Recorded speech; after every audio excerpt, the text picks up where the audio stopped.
what we expect to see is more breadth expansion in the second half of the year. And crucial to this thesis, by the way, and I don't think people are talking about this enough, is this growth to value rotation.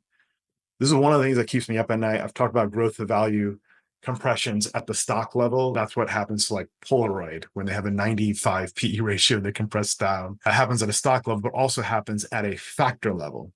It's a key point that drives how you should position. And positioning is like a fundamental question. How should you position? After that, you can figure out the right expression. This is a chart of the S&P 500 growth divided by value going back to 1995.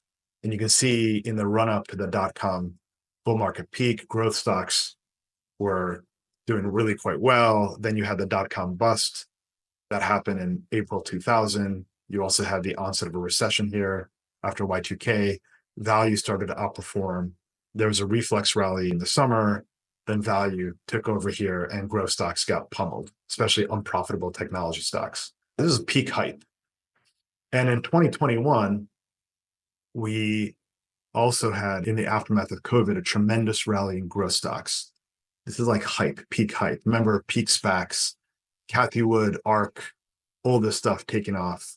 Tesla, Beyond Meat, Ginkgo Biosciences, all this stuff was off to the races. And this is a mean reverting time series. And what did you have here? This is July. July 16th is around the peak. And in the first 2 weeks of July, what did you have? You had record call option activity, buying Mag 7 names, buying NVIDIA, buying semiconductors. You had Cathie Wood, who said she wants to buy AI stocks, which topped the market. And that's that moment. And now we're transitioning to a value regime. So this is the thing that I spend a lot of time thinking about. I encourage you to as well. And let me explain why is that important. One, if you look at what happens when there's a growth to value transition, first off, the first one in the dot-com era, this did lead to a major bear market. And in 2021, you had a bear market as well. So from a risk management perspective, we should be cognizant of that. I'm not calling for a bear market now, but I just want to introduce that there's a rotation underway and we need to think about our positions and holdings more.